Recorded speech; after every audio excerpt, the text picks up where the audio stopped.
Welcome to the shooting show. This week it's a high seat vigil for Stuart Wilson as he tries to pick off a raiding fox. Plus we bring you all the latest news from the shooting world.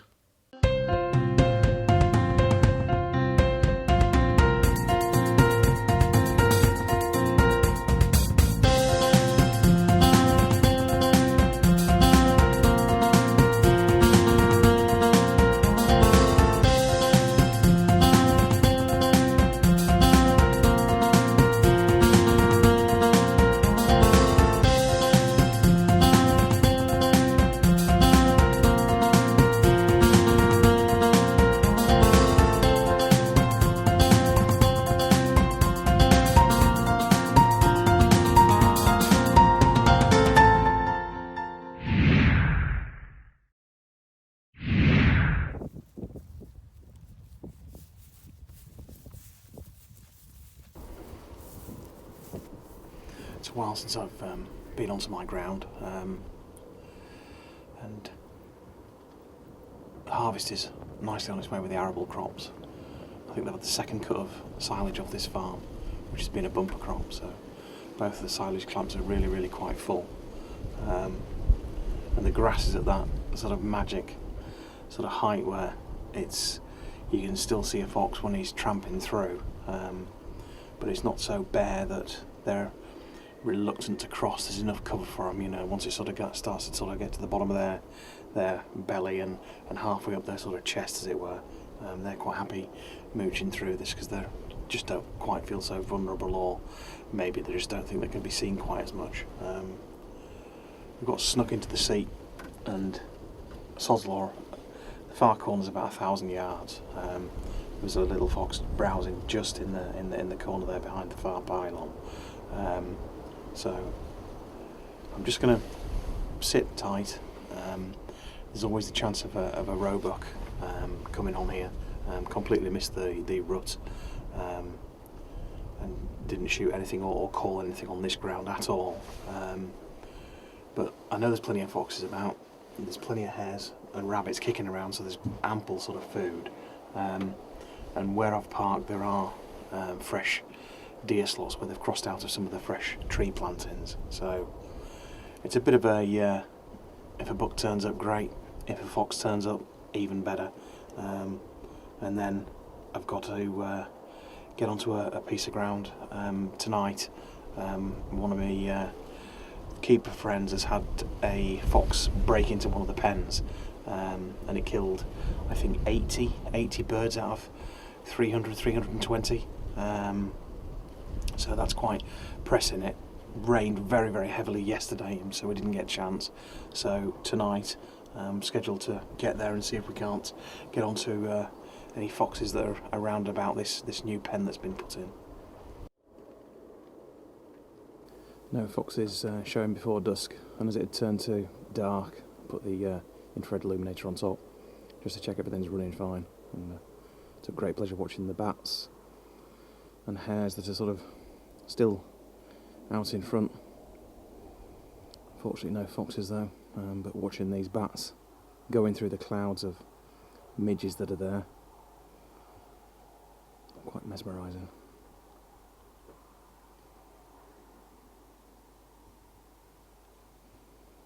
It's time to get packed up and shift off to try and catch this marauding fox in the partridge pens. New ground, so finding the lay of the land and the haunts that the foxes are going to prefer. It's going to be a slow process learning this new ground. Went to the pen area and nothing was there, so we're going to go around the rest of the stubbles on the farm, the estate, and see if we can't catch up with any more.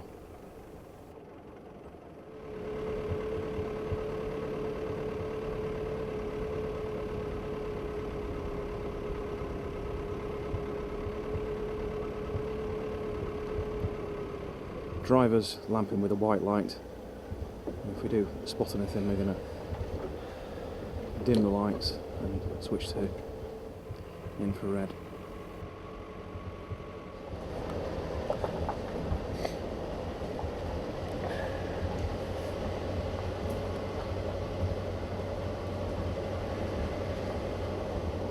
Obviously being very careful when we do see a set of eyes, making sure that it is definitely a fox rather than deer, like this little roebuck who was tucked in the back of the hedge, quite happy just sat there and completely unaware. I would imagine that the infrared is there again, you can hear a range and that's why he's looking, but no disturbance, we just move off.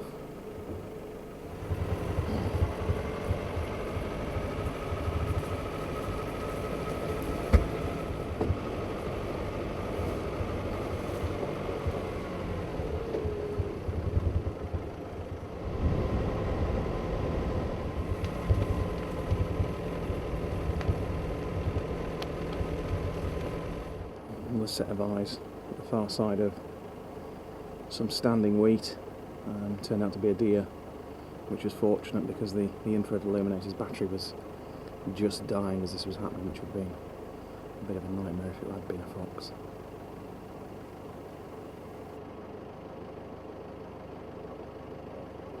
Back to the pen field. This is our final rundown.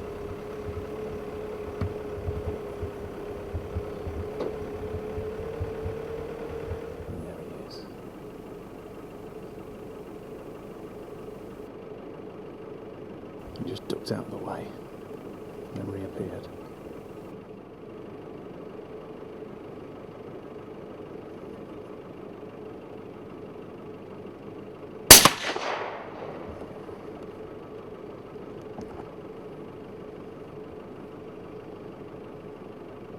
A solid high neck shot just under his chin with the muckill as a base. Game over.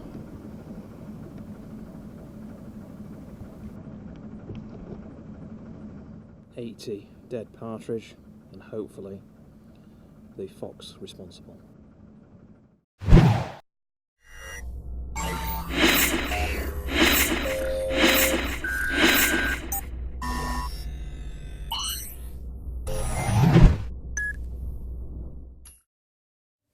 A difficult session finally paying off there, and now it's the shooting show news. This is the Shooting Show News. The threat of a boycott of the 2022 Commonwealth Games has intensified. India's Olympic Association says it will make a decision next month on whether it will pull out of the Games in Birmingham entirely, in protest at the lack of shooting on the programme. Organisers say they engaged fully with the shooting fraternity and did offer a compromise solution where just rifle and pistol events would be included. And they say they are still very hopeful a boycott can be avoided. Hen harriers have had a record year for breeding success in England. This year, 15 nests produced 47 chicks, which beats the previous record. It means that the Hen Harrier Action Plan, which shooting organisations have signed up to, might be working. GWCT Chairman Jim Pace said as 11 of the 15 nests are on keepered ground, it demonstrates the vast amount of work gamekeepers have done to achieve this high level of success. If you're looking to invest in some night vision, check out what might be the best NV bargain ever, courtesy of Scott Country. Right now, the Yukon Photon is on sale for just £450 with UK next day delivery. With up to 280 metres detection distance, the Photon can handle any sort of night shooting, and it also works in daytime and fits standard 30mm scope rings. To find out more, head to scottcountry.co.uk/photon deal. And finally, the Great British Shooting Awards are back, building towards their second annual award ceremony at the British Shooting Show in 2020. The awards are growing this year, with several new categories added. Once again, you'll be able to cast votes and help decide the winners. To keep up with all the announcements and find out when voting's open, just head to the awards website where you can sign up for updates. That was the Shooting Show News. Well, that's it for this week. Thanks for watching. Please don't forget to subscribe and ring that bell for more videos. And if you're not a member of BASC, it's time to join now. BASC, looking after your sport, looking after you. This has been The Shooting Show.